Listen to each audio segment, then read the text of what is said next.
Do you think it's possible to get extremely wealthy or amass a large sums of wealth by having a lazy mindset? I really like this question. I don't know if it's where you were wanting me to go, but I do like the question a lot.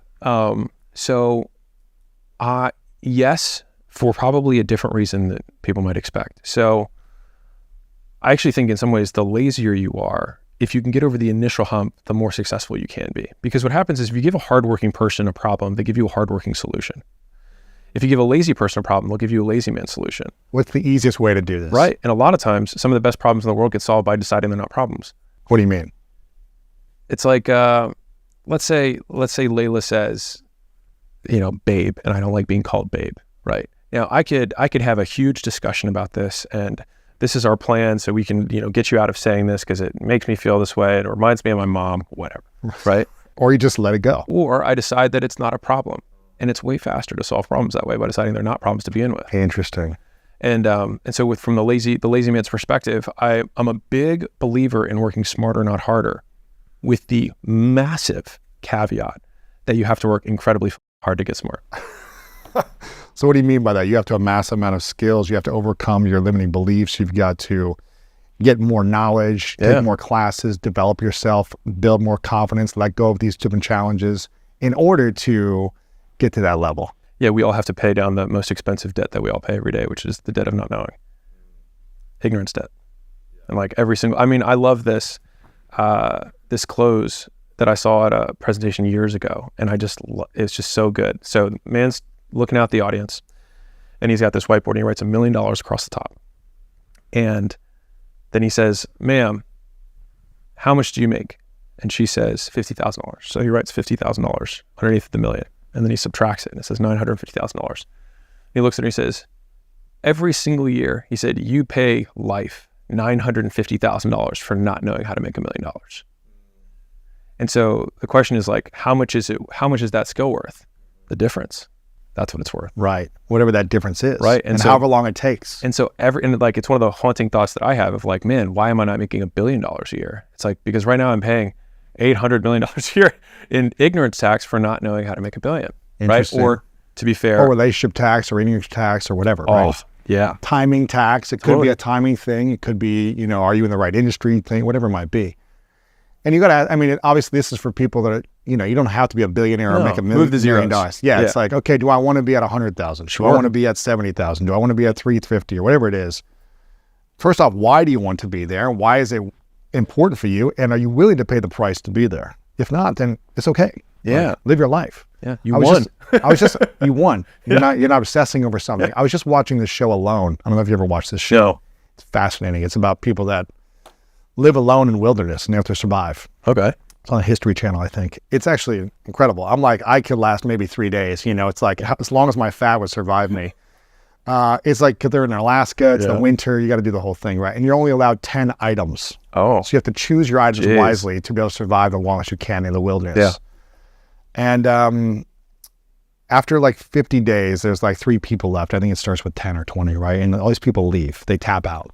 Okay. And they leave. And after the 50th day, the people are like, man, you start to hear their mindset unravel as it gets harder and harder. Yeah. And they have to ask themselves, why am I doing this? Yeah. Why? Why do I care? Now there's a $500,000 prize at the end for the winner, but you start to hear them saying like, I really don't need that much. Yeah. Like, I'm pretty happy, like with just my girlfriend or like my dog or like, living on the land. Yeah. Like, I don't need a fancy big home. I don't need this nice car. I don't need to impress people. In a certain way, like I'm happy with where I'm at and here's what I do need. Yeah. And this is going to bring me joy. Yeah. But for the people why do you think people are so obsessed with making more money though? And becoming a millionaire or becoming a 100 millionaire or a billionaire? Why do people even think about it or are focused on that? The whys are tough because I can never have insight into why other people do things rather than that they do them. But I would say that it seems like, at least I would say more men than women are money focused. And that is probably because more women than men are attracted to mates who have resources. And I love this quote by Idris Elba. He said, men fall in love with what they see, women fall in love with what they hear, which is why women will always wear makeup and men will always lie. Oh man. I just like love the quote because it's like, it just, I think speaks to the heart of, you know, how men and women, at least socially, measure status, which is kind of the second piece, which is people don't really want money, especially at the highest levels of the game. It's not about money at all. It's about status. Because I mean, you can only, it's only chicken and rice even at the highest levels. Like you can only eat so much food. You can't eat gold. You can't eat diamonds. And after a certain point, you can only consume so much. So then money's only purpose is to go make more money so that you can do what? Make more money. Right. Do people care more about status, influence, or power with money? Oh, is that like, do they? Yeah. Which one? Yeah. Do people care more about, do you think having status, Yeah. having influence, or having power? I think it depends on the person, honestly. I mean, there's definitely, from everything that, at least my beliefs around the world, I think there are people definitely who prefer to be behind the scenes and moving things, making the world the way they want it to be. And then there are other people who prefer to have, and that's also huge influence. It's just one is credit with the influence, and sometimes it's credit without the influence, or the reverse. And so I don't know if I could answer for all of those people, but I think the motivations for making money can be diverse. But I think if I'd have generalized with the broadest brushstroke, I would say for men specifically, we get more status when we have more money. Do you think that's what men are chasing more, is the status? Totally. Really? Yeah. If women all of a sudden only want, if the hotness of the girl was directly correlated with how in shape the guy was, there'd be way more in shape guys. Right. I mean, let's flip the script because we actually have some evidence on this. So like, if you look at gay men in general, men who are attracted to men, the gay population, I would say, has the stigma, and I say this is a positive, whatever a positive stigma is, of being more in shape than straight guys. Really? Yeah. Oh my God, there's way more, like tons of super in shape gay guys. Because men look, they fall in love with what they see.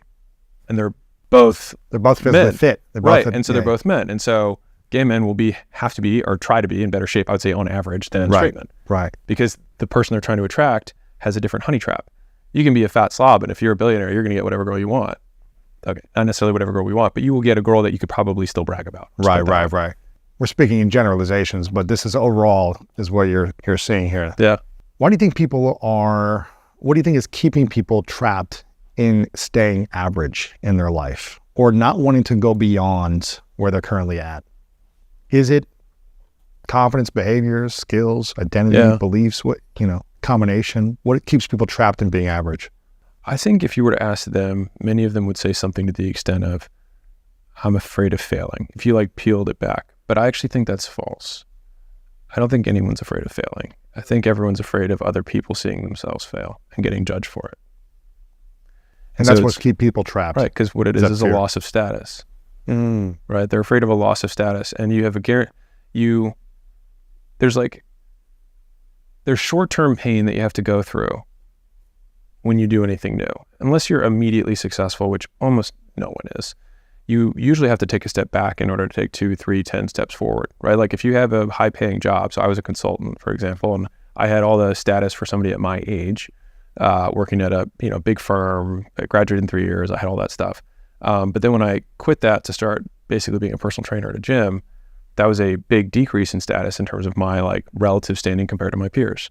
Because now you're starting something new. You have to break into an industry, and now you don't have credibility and relationships. Totally. You have to sell yourself all over again as a beginner. Yeah. It's hard. Yeah. And I remember when I would have women come to the gym and be like, did you go to college? And I was like, I mean, I graduated magna cum laude from Vanderbilt. Yeah. You know what I mean? But like, I remember thinking, wow, this doesn't matter at all. It doesn't matter. It doesn't matter at all. And so I was really well equipped for not what I was doing. And you were overqualified. Yeah. And underqualified at the same time. Right. For the actual job. And so there's a big pill of humility that I think a lot of people aren't willing to take because it hurts to drop in status. Like, like, oh, you'll get there, man. Like, hey, we're rooting for you. And it's interesting because I remember the early days at the gym when I was like sleeping on the floor. A lot of my clients were like, good for you, chasing your dream, all that stuff, like really rooting for me. And, within 9 or 12 months, I had hired some people and I had a manager and I was able to not literally live at the gym, sleep there. And I remember pulled up one day and I walked in and like 4 or 5 of the ladies who'd been there for a while were like, boss man's here. Like, I thought you were too good for us. And they were saying it in jest, but I knew that there was like a hair of truth to it. And that was when I realized the truism, like everyone wants you to do well, but just not better than them. And so the people that will continue to root for you tend to be above you. And as you pass people, because hate only comes from below.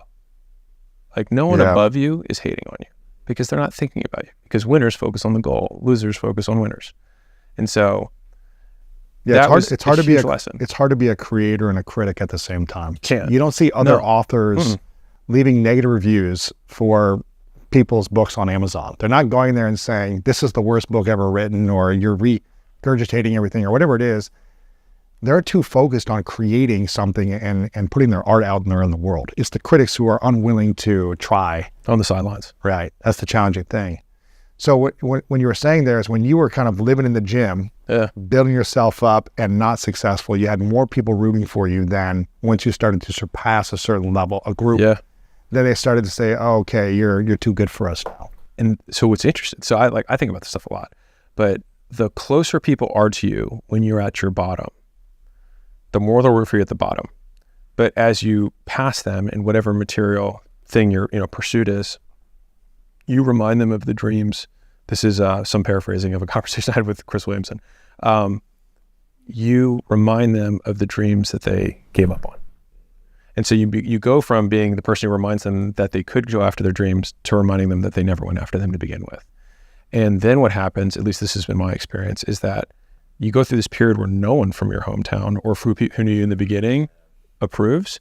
And then what happens is absolute strangers from the internet who never saw the beginning become a bigger fan of you because they can relate to the story. But because you weren't their next door neighbor, they don't feel blame for them not having achieved whatever yet. Because if everyone in your friend group, when you're coming up, they all see that, like, as on some level, in my opinion, they see that they have the exact same access to resources, opportunities that you do. And then for some reason they haven't done something. So it's painful because I think there's some sting of inadequacy that they probably self-judge as a result of that. Now, to be fair, plenty of people are secure and are very happy with their lives, which is awesome. But I think there's definitely some people who aren't as pumped about it, which then kind of gets into, like, to go all the way back to the very beginning. We say, like, why don't people do the stuff that they want to do? I think it's because they can't even hear their own voice, because the only voice they can hear is everyone else's, and they can, like, theirs is barely a whisper. And so I think, like, if I had to give myself a goal of what my story or journey or trajectory has been, it's been to make my voice the loudest one that I can hear, and for my approval of myself to be the one that I care the most about.